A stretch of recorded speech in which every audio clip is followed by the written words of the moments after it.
মিশা, এটা মেডিটেশন না, মেডিটেশন হতে হবে নীরব জায়গায়। What is the text about? এই টেক্সটটি কন্টেম্পলেশন, মেডিটেশন নিয়ে কথা হয়েছে।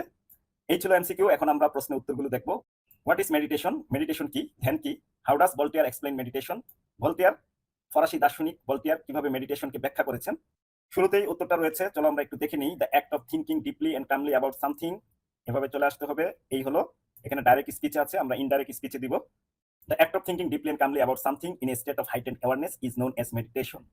ভলটেয়ার এক্সপ্লেইনস দ্যাট, ওখানে কোটেশন মার্ক ছিল, আমরা কোটেশন মার্ক তুলে দিয়ে ন্যারেশনের নিয়ম অনুযায়ী ইনডাইরেক্টে রূপান্তর করেছি। Meditation is the dissolution of thoughts in eternal awareness of pure consciousness without objectification, knowing without thinking, merging finitude in infinity. সসীমকে অসীমের মধ্যে মিলিয়ে দেওয়া, চিন্তা ভাবনা না করেই জানা, কোনো কিছুর বস্তুগত রূপ ছাড়াই বিশুদ্ধ চেতনার মধ্যে চির সচেতনতায় কোনো চিন্তা ভাবনার বিলুপ্তি করাই হলো মেডিটেশন। ডিসলিউশন মানে হলো বিলুপ্তি, অবসান। Why has meditation been a part of some religious traditions from ancient period? কেন প্রাচীনকাল থেকে মেডিটেশন, ধ্যান, ধর্মীয় ঐতিহ্যের একটা অংশ ছিল? চলো আমরা প্যাসেজ থেকে দেখে আসি। From the ancient times, meditation has been a part of some religious traditions as a way of achieving the body's release from worldly cares and creating inner harmony. এটাই হলো 2 নম্বর প্রশ্নের উত্তর। What are the reasons for practicing meditation in our time? বর্তমানে আমাদের সময় meditation practice করার কারণ কি? Meditation in our time is practiced by people to reduce stress and tension and improve focus. এটাই হলো 3 নম্বর প্রশ্নের উত্তর। How can you develop concentration? কিভাবে তুমি মনোযোগ বৃদ্ধি করতে পারো? এখান থেকে উত্তরটা লিখতে হবে। To develop concentration, one needs, আমরা বলবো we can develop concentration by focusing on a single point. এভাবে একটু চেঞ্জ করে লিখতে হবে। What happens when you meditate? তুমি যখন মেডিটেট করো তখন কি হয়? মেডিটেশন করলে অ্যাংজাইটি দূর করে দেয়, উদ্বেগ দূর করে দেয় এবং এক প্রশান্তি নিয়ে আসে, চিন্তা করার শক্তি বৃদ্ধি পায়। একদম এই পর্যন্ত উত্তরটা ব্যবহার করতে হবে। এই হলো 2 নম্বর প্রশ্নের উত্তর, আংশিক পরিবর্তন করে লেখা হয়েছে। প্রিয় শিক্ষার্থী বন্ধুরা, আমরা এখন 2 নম্বর প্যাসেজে চলে আসলাম। 2 নম্বর প্যাসেজটি তোমাদেরকে অর্থ সহকারে শোনানো হবে, তারপর ফ্লো চার্ট সমাধান করা একদম সহজ হয়ে যাবে। The island of Saint Martin's is the only coral island in Bangladesh. Saint Martin দ্বীপ বাংলাদেশের একমাত্র প্রবাল দ্বীপ। Located in the north eastern part of bay of Bengal, এটা অবস্থিত বঙ্গোপসাগরের উত্তর পূর্বাঞ্চলে। দ্য রাফলি ফ্ল্যাট আইল্যান্ড, মোটামুটি সমতল এই island, is only above 3.6 metres above the sea level, সমুদ্রপৃষ্ঠ থেকে মাত্র 3.6 মিটার উপরে অবস্থিত এই দ্বীপটি। The entire island can be walk about in 3 hours, সম্পূর্ণ দ্বীপটি মাত্র 3 ঘন্টায় হেঁটে আসা যাবে, অর্থাৎ চক্রাকারে মাত্র 3 ঘন্টায় সম্পূর্ণ দ্বীপটি ঘোরা যাবে। The island is known for its unique natural beauty with white sandy beaches fringed with coconut palms and a diverse marine life. এই দ্বীপটি পরিচিত তার অনন্য প্রাকৃতিক সৌন্দর্যের জন্য, যেখানে রয়েছে হোয়াইট স্যান্ডি বিচেস, সাদা বালির সমুদ্র সৈকত, ফ্রিঞ্জড উইথ, পরিবেষ্টিত হয়ে আছে, কোকোনাট পামস, নারকেল গাছ, অ্যান্ড ডাইভার্স মেরিন লাইফ, এবং বিভিন্ন ধরনের সামুদ্রিক প্রাণী দ্বারা বৈচিত্র্যময় হয়ে আছে এই দ্বীপটি। Due to the expansion of unregulated tourism, অনিয়ন্ত্রিত ট্যুরিজম বৃদ্ধির কারণে, পর্যটন বৃদ্ধির কারণে, the island is facing increasing erosion, এই আইল্যান্ড ফেস করছে ক্রমবর্ধমান, যেটা বেড়েই চলেছে, দ্বীপের ক্ষয় হচ্ছে। Contamination of surface and ground water, মাটির উপরিভাগ এবং ভূগর্ভস্থ পানি দূষিত হচ্ছে। ওয়াইল্ড লাইফ ডিসপ্লেসমেন্ট, বন্য জীবজন্তু স্থানান্তর হচ্ছে। অ্যান্ড লস অফ বায়োডাইভার্সিটি, এবং জীববৈচিত্র্য হারিয়ে যাচ্ছে। আদার থ্রেটস ইনক্লুড, অন্যান্য হুমকির মধ্যে রয়েছে cutting of sand dune vegetation. Sand dune, dune হলো এক ধরনের বালি, বাতাসের কারণে যে বালির স্তূপ জমা হয় তাকে ডিউন বলা হয়। সেখানে এক ধরনের গাছপালা হয়, সেগুলো কেটে ফেলা হচ্ছে ফর ফিউয়েল উড, লাকড়ির জন্য, অ্যান্ড হোটেল এস্টাবলিশমেন্ট, হোটেল স্থাপন করার জন্য। Degradation of sand dune habitat, আর এই বালিকে কেন্দ্র করে যে বাসস্থানগুলো আছে, যেমন কাঁকড়া, কচ্ছপ, তাদের অবনতি হচ্ছে। The harvesting of turtle eggs, কচ্ছপের ডিমের হারভেস্ট, এগুলো হুমকির মুখে আছে। Indiscriminate exploitation of coral resources etcetera, নির্বিচারে আহরণ করা হচ্ছে কোরাল রিসোর্সগুলো, প্রবাল পাথরের সম্পদগুলো। টু অ্যাড্রেস দিস, এটা সমাধান করার জন্য, the government has declared some areas of the island as ecologically critical area, ECA. সরকার এই সমস্যা সমাধান করার জন্য এই দ্বীপের কিছু অংশ ইকোলজিক্যালি ক্রিটিক্যাল এরিয়া হিসেবে ঘোষণা করেছে, অর্থাৎ এখানে অনেক বিধিনিষেধ আছে। স্বাভাবিক কাজকর্ম করা যাবে না, অবাধ বিচরণ করা যাবে না, বাসস্থান গড়ে তোলা যাবে না, ওখানকার বন্য জীবজন্তু গাছপালার কোনো ক্ষতি করা যাবে না। প্রহিবিটিং, নিষিদ্ধ করেছে, আনঅথরাইজ কনস্ট্রাকশনস দেয়ার, সেখানে অনুমোদনহীন কোনো নির্মাণ কাজ করা যাবে না, সেটা নিষেধ করা হয়েছে। এখন আমরা এই প্রশ্নটা আবারও পড়ব, আসলে কি চেয়েছে। Showing the major features of saint Martin island, saint Martin আইল্যান্ডের মেজর ফিচারগুলো দিতে হবে। একটা স্যাম্পল দেওয়া আছে, only coral island in Bangladesh, বাংলাদেশের একমাত্র প্রবাল দ্বীপ। রাফলি ফ্ল্যাট আইল্যান্ড, মোটামুটি সমতল আইল্যান্ড, এটা মাত্র 3.6 metres above the sea level, এগুলোই কিন্তু এই দ্বীপের বৈশিষ্ট্য। ইউনিক ন্যাচারাল বিউটি, তারপর এখানে রয়েছে হোয়াইট স্যান্ডি বিচ, সাদা বালির সৈকত রয়েছে, যেহেতু এটা দ্বীপ, এটা চারপাশেই সমুদ্র, এবং এখানে রয়েছে ডাইভার্স মেরিন লাইফ। এই পয়েন্টগুলোই এখন আমরা নিচে লিখবো। তোমাদের সুবিধার্থে অ্যান্সারগুলো এখানে দিয়ে দেওয়া হলো, বক্সের ভিতরে লিখবে, বক্স পাশাপাশি জায়গা হবে না, সেক্ষেত্রে তোমরা উপর নিচে লিখবে, যেমন 1 নম্বর, তার নিচে 2 নম্বর, তার নিচে 3 নম্বর, তার নিচে 4 নম্বর, বক্স করবে, তীর চিহ্নটা নিচের দিকে দিয়ে দিবে। চলো আমরা সর্বশেষ প্যাসেজটি পড়ে নিই। এই প্যাসেজের মাধ্যমে লেখক কিভাবে যাত্রা করেছিলেন একটি গ্রামে যাওয়ার জন্য তার বর্ণনা করা হয়েছে। We set out on the evening of July 21st, July 21 তারিখ আমরা যাত্রা শুরু করলাম। Food was স্কার্স in the village, গ্রামে খাদ্যের অভাব ছিল। So Abdul packed A suitcase with 2 loaves and some tea and tins of milk, cheese and jam. সুতরাং আবুল সুটকেসের ভিতর 2টি পাউরুটি, কিছু চা, দুধের টিন, চিজ এবং জ্যাম এগুলো নিয়ে নিল।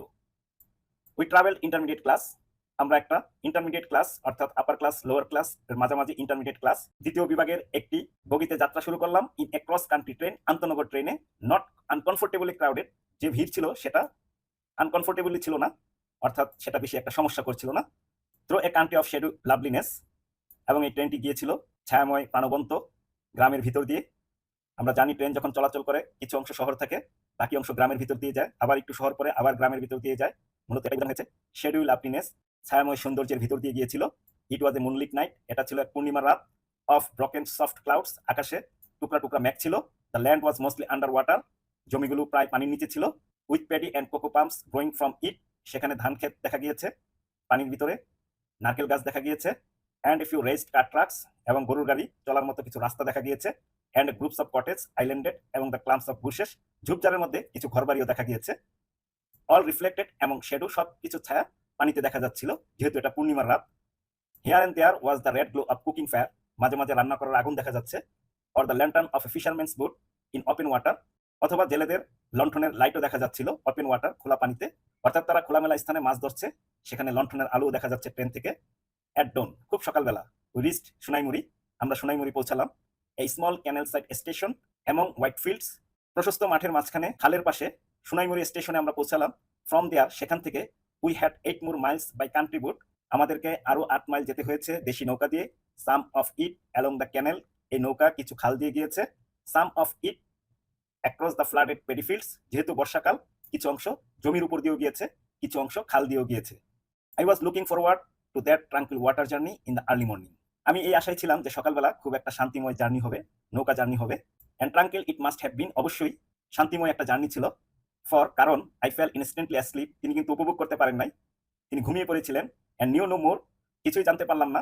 Till we reach the landing ঘাট অ্যাট খুরশেদস ফাদার্স হাউস, খুরশেদের বাবার ঘাটে পৌঁছানোর আগ পর্যন্ত আমি আর কিছুই জানলাম না, কারণ আমি ঘুমিয়ে পড়েছিলাম।